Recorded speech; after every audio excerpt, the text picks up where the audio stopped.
Roadrunner will have a top DP who will shoot at a 2-to-1 aspect ratio, which I think is the most pleasing cinematic choice to view the beautiful countryside and all the action on a 16:9 TV screen. A perfect example of this is the stunning Yellowstone series starring Kevin Costner, which is shot 2-to-1. What you see here are just video storyboard sketches shot by one person with a GoPro and no help, just to give you an idea of where Roadrunner can go. We have 3 presenters with conflicting backgrounds that will create humor and drama, and 3 motorcycles with delightfully different personalities, interests, and capabilities who interact with us. And let's not forget Doodles. She's the little scooter that could. As Claire says, it's a perfect presentation mix with endless possibilities we can develop and play with. Roadrunner began by discovering the plethora of fascinating stuff that exists just within a mile of where I live.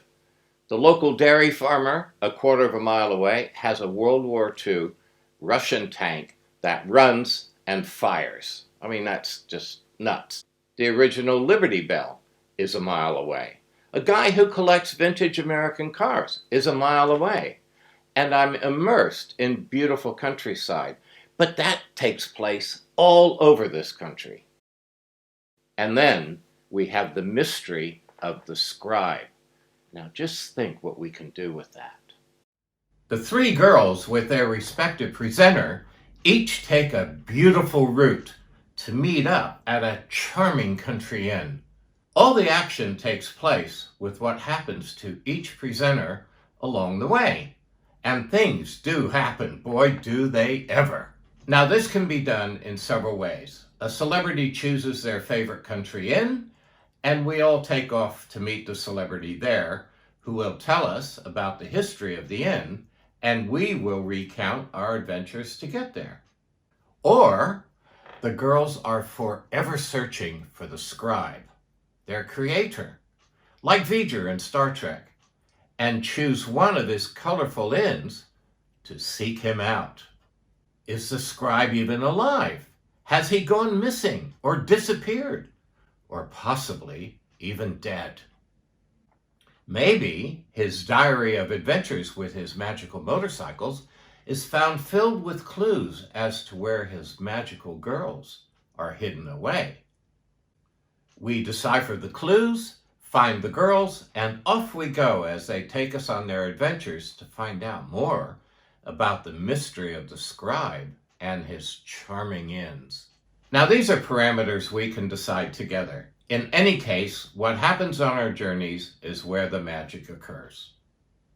Not only is Roadrunner blessed with magical motorcycles with lovely personalities, but we're also blessed with Claire. Claire brings the comedic element into Roadrunner, and I can see all her humorous episodes. Because she's stuck with Doodles, thinking she's on a proper motorcycle. She's on Izzy. But she's dealing with Doodles who can barely hit 50 miles an hour. And of course, this causes her all kinds of problems in getting to the inn. She can't get there as fast as the other 2 presenters who are on proper motorcycles.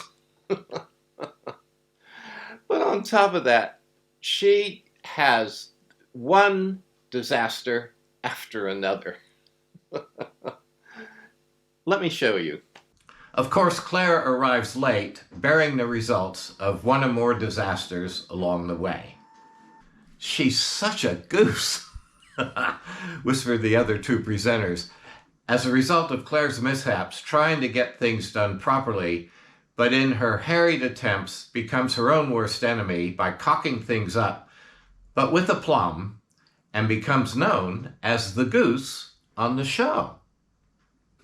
Even though Claire completes her task in the end, at the very end, it turns out she actually does better than everyone else through her toils that deliver an unforeseen silver lining, leaving her the accidental hero of each episode and leaving the other two presenters shaking their heads, muttering, "How does she do it?" When she finds out she created a sparkler, Claire mugs the camera close up and whispers, "Honk," then winks and smiles. This is a perfect situation format with unlimited comedic and human interest potential. Claire always comes out tops, setting up the perfect paradigm to frustrate the other two presenters while delighting the audience at her continual prosperity in the face of adversity. How will she get out of this one? Claire cruises through the beautiful countryside, stopping to take photos, and continues on when, guess what? She runs out of petrol, right in front of the fancy gates of a huge stately home. Well, how about that? The lord of the manor just happens to be riding his horse and spots Claire shouting at the Vespa. I could see this. He rides up to ask what's wrong. Claire tells him and he says, "I've got plenty of petrol. Hop on and we'll get you fixed up." He opens the gates and they ride off to his big pile a mile away. He tells her about his adventure weekend that is currently going on and invites her to try driving a Land Rover blindfolded through an obstacle course. She'll have a navigator with her to kind of guide her, but it's a fun thing to do. So Claire's in the Land Rover and she's struggling with it, and the guy is saying, "Okay, turn left, turn right, no brake," and all that stuff. And in her panicking, because she wants to get it done right, she backs the Land Rover and into a lake, into a pond, into a muddy pond. And the Land Rover, she's trying to get out, and it just gets dug in deeper. And so they have to clamber out through the mud and the water and everything to get out. She's a complete mess. Everybody helps to get her cleaned up as much as possible, but she really has to go. So she gets on the Vespa, says her goodbyes, and takes off. So we cut to the inn. Claire comes waltzing in, all messed up and muddy and everything, and everybody's like, "Oh no, what's befallen her now?" And she tells everyone what happened, and everybody's feeling sorry for her. She's really had a terrible time. And then she says, "Oh, by the way, and Lord so-and-so has invited all three of us for his next adventure weekend, all expenses paid, big sumptuous meals, and champagne next weekend. How about that?" Claire finds herself on the Vespa again, and she's tootling around the countryside and showing us all the beautiful scenery. And maybe she stops and walks over and talks to a cow or the sheep. And she's just lost in the moment. And then she gets back on the Vespa and she's off heading her way towards the inn when, guess what? You know what's going to happen. And it does. She runs out of petrol. And this issues forth a torrent of Aussie expletives as she stomps around and she's raging against everything. And what's she going to do? There's nobody around. But all of a sudden, a snazzy black Porsche 911S Turbo comes screaming by, whipping her hair all around, and the driver slams on the anchors, skids to a stop, backs up, and out steps Tom Cruise. And he comes up to Claire, who's still going a bit nuts, and says, "What's wrong? Is there anything I can do?"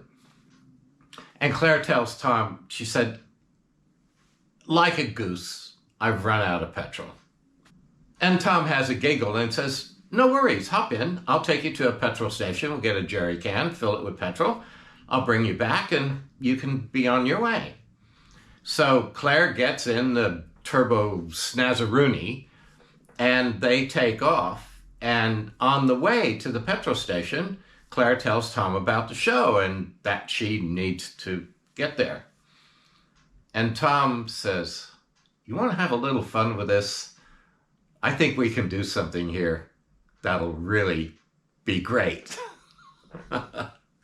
So we cut to the exterior of the inn, and in the frame comes the Vespa with Claire driving and Tom riding pillion, hanging on to her, playing completely against type. You know, I mean, he does his own stunts, incredible stunts. And as in Top Gun, you know, he had a nice beefy motorcycle and, you know, he's the guy. And now he's riding pillion on a Vespa, being driven by a girl. I think it's hilarious. And Claire waltzes in with Tom in tow and says, "Oh, look who I found hitchhiking on the road. So I thought I'd give him a ride." And Tom looks around at everyone, milking this moment for every drop he can get out of it, and says, "What's this I hear about somebody being a goose?" Now, I am utterly convinced that Tom would love to do this because he's got a great sense of humor. There are great entertaining stories everywhere you look. A good example is the 300-year-old drunken duck in the Ambleside Hills, so named because the 19th century landlady found her ducks lying on the road one morning, assuming they'd all died. Well, she began plucking them with the intention of cooking them, but they suddenly came round, quacking loudly. It transpired that a barrel of beer had fallen off the shelf and spilled all over the floor, seeping into the ducks' feeding area. The ducks weren't in fact dead, merely drunk. The landlady was so full of remorse after plucking their feathers that she knitted them all woolen waistcoats to keep them warm. There are thousands of these kinds of eccentric stories throughout this country just waiting to be, well, plucked, and the girls are set to seek them all out. The British countryside is rife with bizarre and obscure eccentricities and eccentrics that city people just know nothing about. It's a whole different world. Country people have to make their own entertainment, and they do. So many of these off-the-wall and totally mad country activities are absolutely delightful and entertaining. And this is what the girls are superb at seeking out. Here's one that I really like. I went down to the Goodwood Revival, which is an amazing event, and have a look at the Goodwood Revival, not goodwoodrevival.com, but the Goodwood Revival, because it's a site I did, and you'll see what this thing is like. And whilst I was down there photographing, I ran across a Scots couple, and he told me he was Scotland's first VW dealer back in when, 30, 40, 50 years ago, whenever it was. And at the time, the ad agencies were pushing the fact that the Volkswagen, the Beetle, was so robust that it was airtight and it would float. And so he thought, to publicize his dealership, he was the first dealer. To publicize his dealership, he kitted out a Beetle and hooked up a propeller at the back, and he sailed it.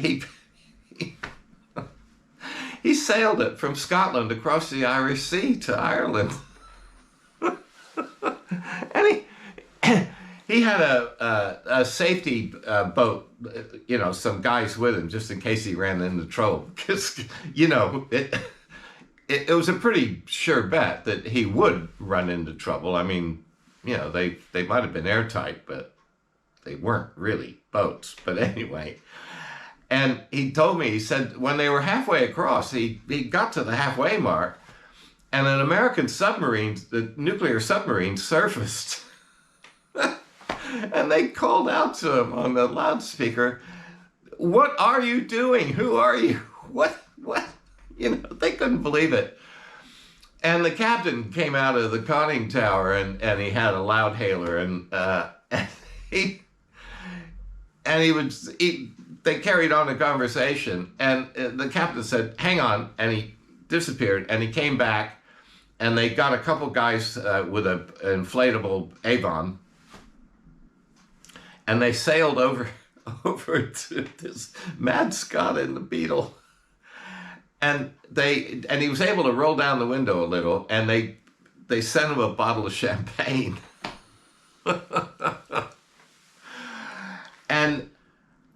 And he made it to Ireland, in fact.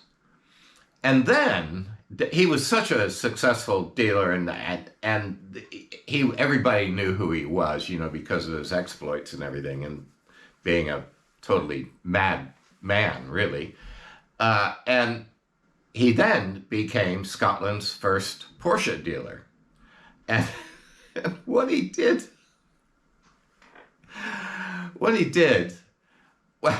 was he managed to break into the Porsche warehouse, where they stored all their cars. And in the warehouse, and he knew about this, was one of their racing cars. Now, I don't know for which formula or which category of race car it was, but it was a racing Porsche. And he stole it. And he got it out of the garage in the middle of the night. He had made an arrangement with some guys at a North Sea oil platform, and he had the Porsche helicoptered over to the North Sea oil platform, and they had cleared the deck, so he had like a little mini racetrack.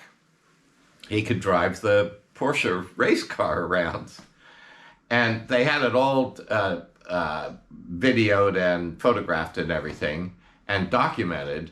And he holds the world's record for lap time of a car racing around a North Sea oil platform. And this country is just filled with people like that. And the girls find them. And the show will just be filled with all this kind of nuts stuff.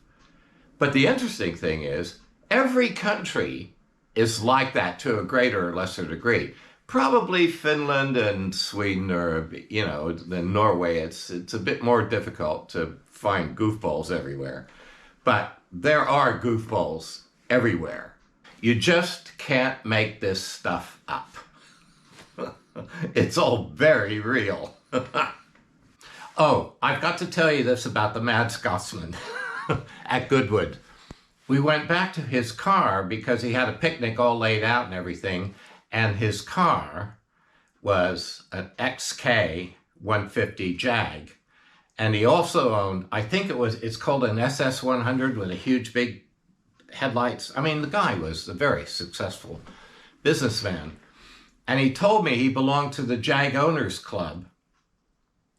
And a couple years previously, they had gotten together and they got 66 Jag owners, all obviously very well-off people, to ship their Jags to Chicago. And they all got together in Chicago and they drove Route 66 all the way to Santa Monica Pier. And I'm reminded of Burt Munro, the New Zealander with the Indian motorcycle, that they made a film of starring Anthony Hopkins, the world's fastest Indian. A guy living out in the boondocks, and he had a dream to race his motorcycle at Bonneville.